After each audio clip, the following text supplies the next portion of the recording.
મારો અવાજ આવે છે? માઇક બદલ્યું છે એટલે પૂછી શકું. ગુડ. યોગાસનનો સિલસિલો તો આપણે ચાલુ જ રાખશું. એ પહેલા અત્યારે આ ઓડિટોરિયમમાં એવા લોકો બેઠા છે કે જેની સાથે હું આપનો પરિચય કરવામાં બહુ જ ગર્વ અનુભવ કરું છું. સરે ઓલરેડી થોડા નામ દઈ દીધા છે. ઓમ યોગા વેદાંતા સેન્ટરના પાયા અને એના સ્તંભ એવા લોકો અહીંયા છે અને હું આપનો થોડી વધારે ધીરજ આશા રાખું છું કે જ્યારે હું એ લોકોને સ્ટેજ પર બોલાવું ત્યારે અમારા માટે એમનું બહુ જ મહત્વ છે. તો હું આપને પણ રિક્વેસ્ટ કરું છું કે આપ પણ એ લોકોને જણાવો કે કેટલા મહત્વના લોકો છે. સૌથી પહેલા હું આજના ચીફ ગેસ્ટને ઇન્વાઇટ કરીશ. આ બધા ટી શર્ટની પાછળ આ નામ વાંચતા જશો. કૈલાશ એ કૈલાશ રિયાલ્ટીના ઓનર છે. એમણે ન્યૂ શાહીબાગ એરિયામાં પોતાનું એક સામ્રાજ્ય વસાવ્યું છે રેસિડેન્શિયલ એન્ડ કમર્શિયલ પ્રોપર્ટીઝના. એ ઉપરાંત એ એક વિવેકાનંદે જે એક મનુષ્ય કેવી રીતે જીવન જીવવું જોઈએ એનો આ પરિવાર તાદૃશ્ય એક્ઝામ્પલ છે. ભાઈઓમાં બહેનોમાં સમ, મા બાપની સેવા, સોસાયટીની સેવા, પ્રભુ ભજન, પોતાની જાતને હેલ્ધી રાખવાનો અને પોતાના છોકરાઓના સંતાનોને ખૂબ સારા સંસ્કાર આપવાનો. આ બધું એને કમર્શિયલ અચીવમેન્ટ કરતા આ જે ખરેખર જે માનવતાની જે અચીવમેન્ટ છે એનાથી અમે લોકો બધા ખૂબ જ મંત્રમુગ્ધ થયા છે. એકવાર જોરદાર તાળીઓના કમલેશભાઈ અને દિવ્યાબેન. હું સરને અને કોકિલા मैम स्टेज पर इनवाइट करिश. आप प्लीज आइए स्टेज पर सर और कमलेश भाई और दिव्या मैम का स्वागत कीजिए.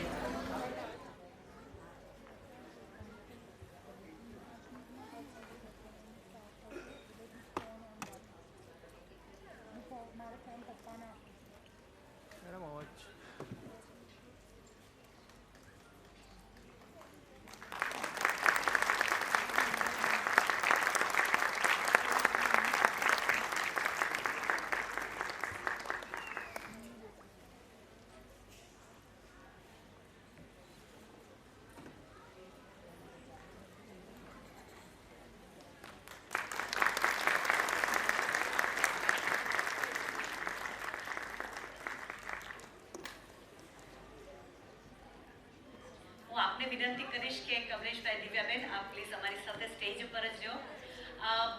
સરની પાસેથી આપણે ફરીથી એક નામ સાંભળ્યું હશે કે આપણે કહીએ છીએ કે આંગળી ચીંધ્યાનું પૂર્ણ મળે છે આપણને. સો આ ઓમ યોગા વેદાંત સેન્ટર એક આંગળી ચીંધ્યાનું પૂર્ણ આપનાર વ્યક્તિને હું અહીંયા આમંત્રિત કરીશ. ડૉક્ટર સેન્થિલ નટેસન અને તેમના બેટર હાફ ક્રાંતિ નટેસન. તેઓ ખરેખર તો યોગાની ઓપોઝિટ સાઇડ એનું કર્મભૂમિ છે. તેઓ QRL બાયોસાયન્સના ફાઉન્ડર અને CEO છે અને બાયોમેક લાઈફ સાયન્સીસના ફાઉન્ડર અને ચીફ સાયન્ટિસ્ટ છે. અને આ બધા મોડર્ન સાયન્સમાં બિલીવ કરવા છતાં તેઓ હોલિસ્ટિક અને વેલનેસ અપ્રુવલ હેલ્થનેસને અપ્રુવલ આપે છે. હું સરને અને મેમને રિક્વેસ્ટ કરીશ કે તેઓ એમનું સ્વાગત કરે.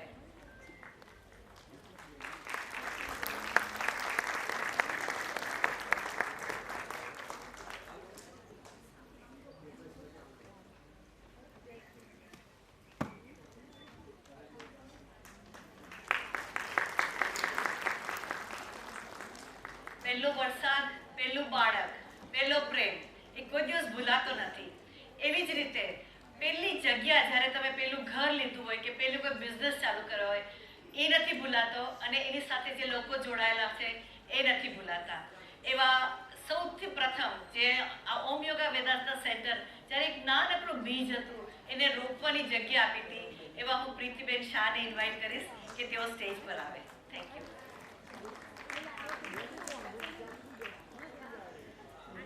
થાક લાગી ગયો કે શું?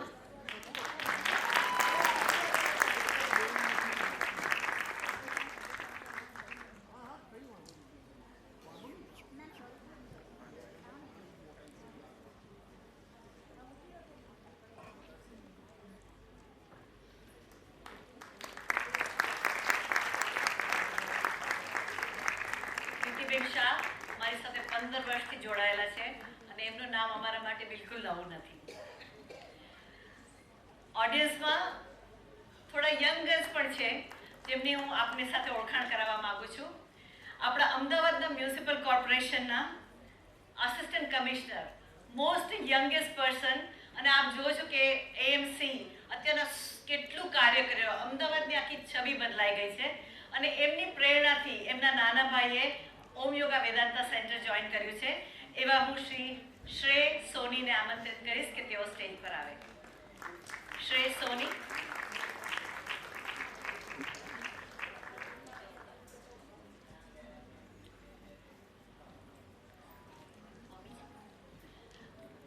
અહોભાગ્ય આપણે એવા છીએ કે એમના માતાજી પણ અહીંયા આપણી સાથે છે. ભાવનાબેનને હું આમંત્રિત કરીશ કે તેઓ સ્ટેજ પર આવે.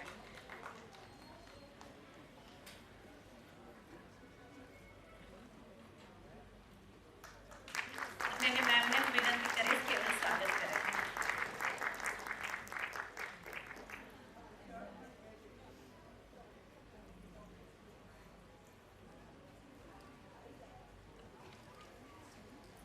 આ એક સારો મોકો છે. એમસી માટે કોઈ ફરિયાદ હોય તો એમને પકડી શકો છો.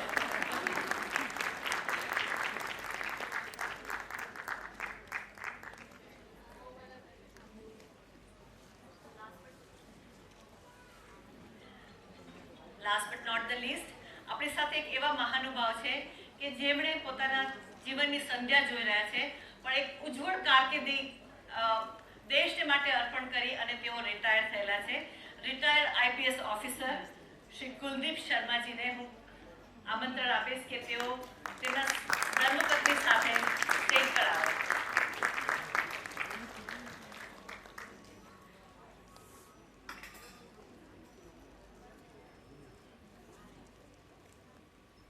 વિનંતી કરીશ કે એમનો સત્કાર કરે.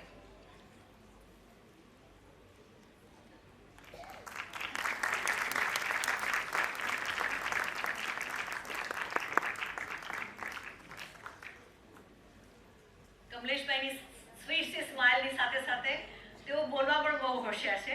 હું એમને કહીશ કે 2 વાક્યો અમારા માટે કહે.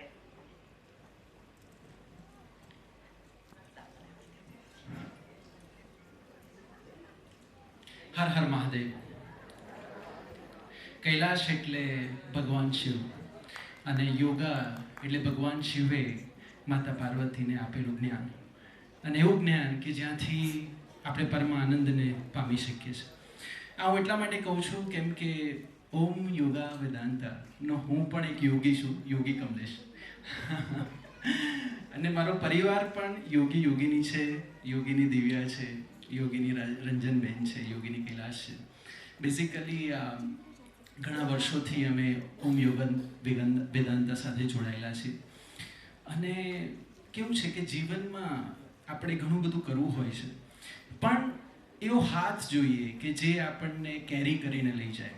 અને પર્ટિક્યુલર હું યોગાની વાત કરું ને તો યોગા એક એવી પ્રેક્ટિસ છે કે શરૂઆતમાં આપણને એક સપોર્ટ જોઈએ.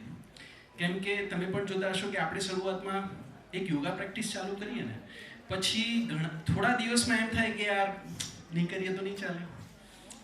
કેમ કે બોડીના ઘણા પાર્ટ્સ આપણને કહેતા હોય કે યાર બહુ પેઇન થાય છે, બહુ સ્ટ્રેચ થઈ ગયું, રાઈટ.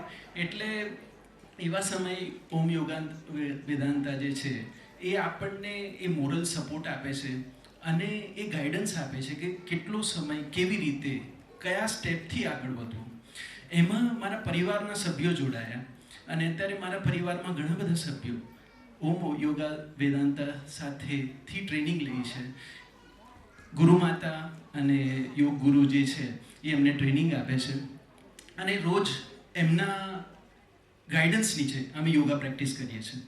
અને આ યોગા પ્રેક્ટિસમાં જે મારું એવું ઓલવેઝ માનવું છે કે જીવન એક સફર છે અને દરેક વસ્તુ એક સફર છે કે જેમાં એક અત્યારે થયું એ બધું નથી.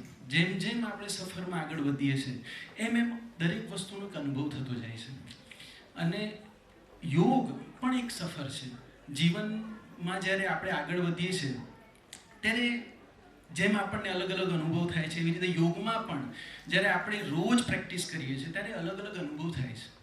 અનુભવમાં એવું થાય છે કે હું જે પ્રેક્ટિસ કરી રહ્યો છું અથવા હું જે આસન કરી રહ્યો છું એ આસનમાં હું શું ચેન્જ કરું તો મારું આસન હજુ બહેતર થાય, મારું બેલેન્સ આવે, મારું બ્રીધિંગ પ્રોપર થઈ જાય, અને બ્રીધિંગની સાથે હું કેવી રીતે કોર્ડિનેટ કરું તો મને મારું બેલેન્સ, મારું પોઝ પરફેક્ટ થતો જાય.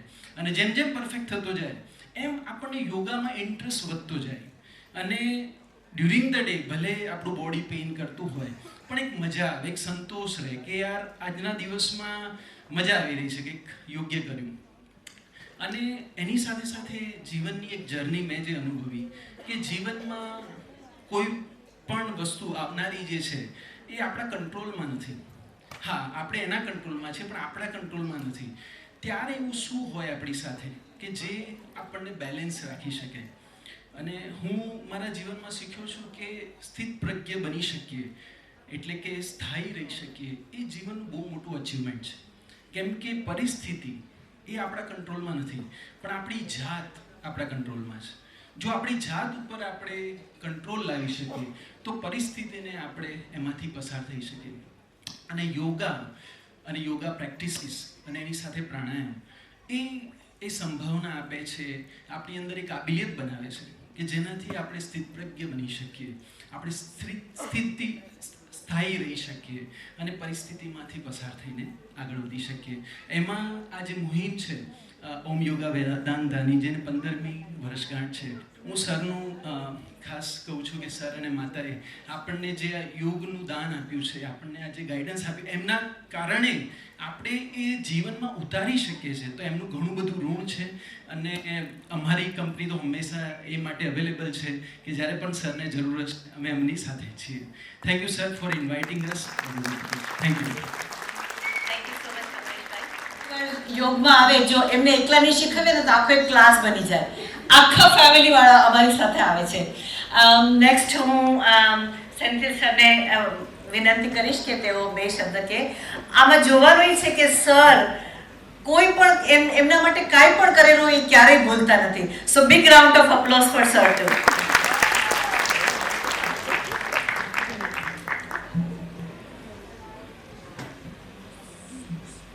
So I've been involved in developing new therapeutics for treating diseases for where there is no other treatment right now to save the people. So one thing always comes in my mind is the amount of investment, science, and effort we are putting on saving a people who are terminally ill like cancer or many other diseases. And always it comes back to my mind and compared to how much investment we are putting on sick people, saving them, and building hospitals and trying to develop new medicines and advancing the science. And on the other side, if I look at it, how much investment and effort we are putting, keeping the people healthy, if you look at it, it's very minuscule. The amount of fund, the amount of effort, scientists, everybody working on, treating the sick people versus, keeping the people healthy, teaching them a lifestyle, how we can, stay healthy, not going to hospital. It's always, to me it makes sense, and we have to invest more on the side where we need to keep the people more healthy. And then, terminally when they're getting ill, go to the hospital. And I am following all science that is going cutting edge, and we are also doing here in Ahmedabad. And now currently, if you look at it, and anti-aging is a field. How we can stay healthy, how we can reverse the aging. And there's a huge amount of, fund and research is going on in the US. And when I look at people here, I've been seeing them for the last 15 years. They don't age. And it perfectly makes sense. Instead of developing a tablet to keep you young and not to become old, and you just come to the yoga center and do routinely practice your yoga, and that's the best way to not to become very aging quickly. And there is a lot of science which we don't understand, but it works. And I can see many times when I see my friend, after a year, I feel like, oh, you aged so quickly, your hair turned into white.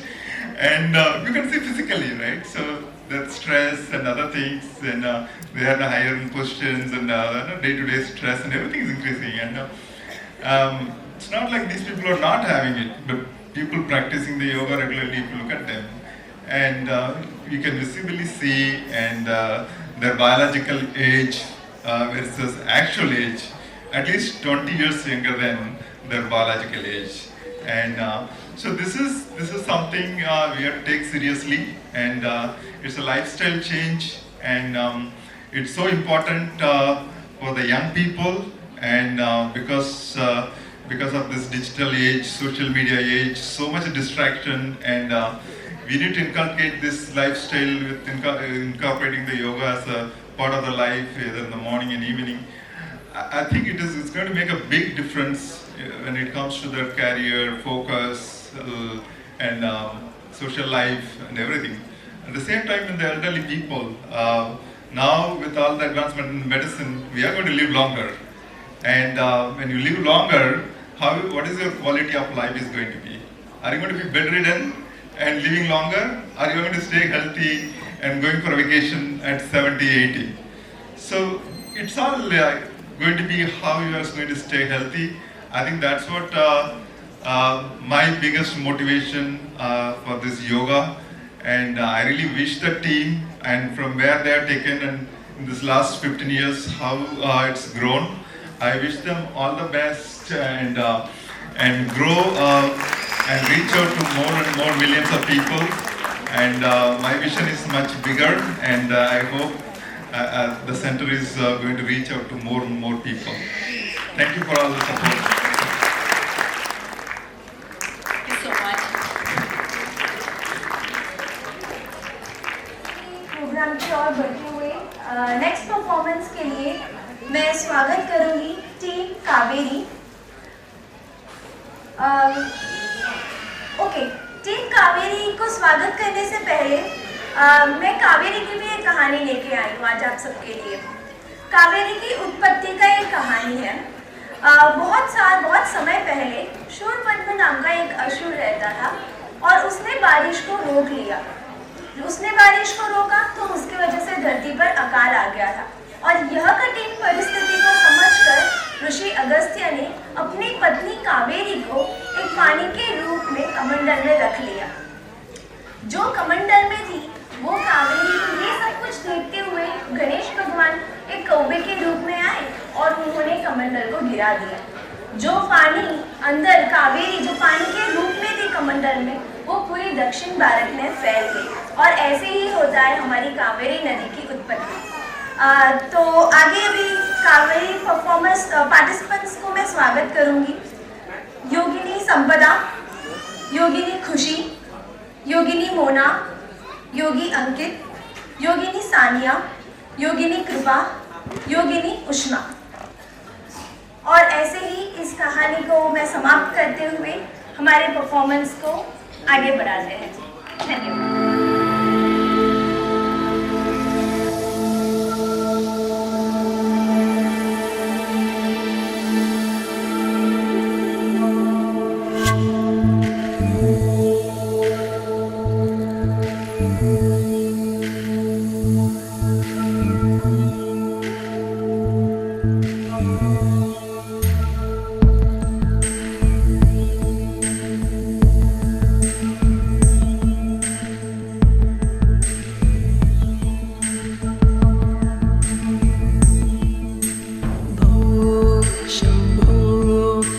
Shambho स्वयम्भो भो शम्भो शिव शम्भो स्वयम्भो भो शम्भो शिव शम्भो स्वयम्भो भो शम्भो शिव शम्भो स्वयम्भो भो शम्भो शिव शम्भो स्वयम्भो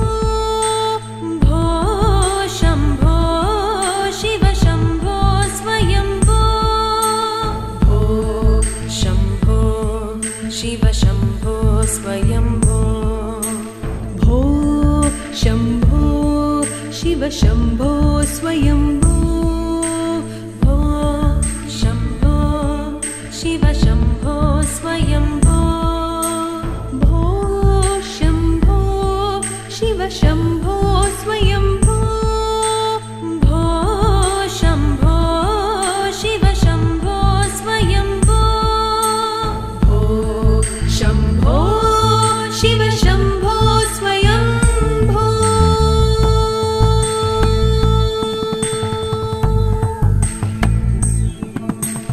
गङ्गाधर शङ्कर करुणाकर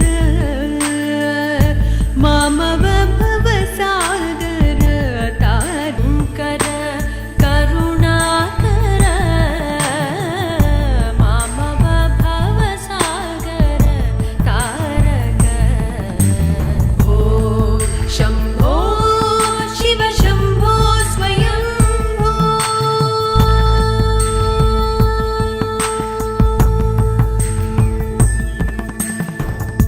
निर्गुण परब्रह्म स्वरूप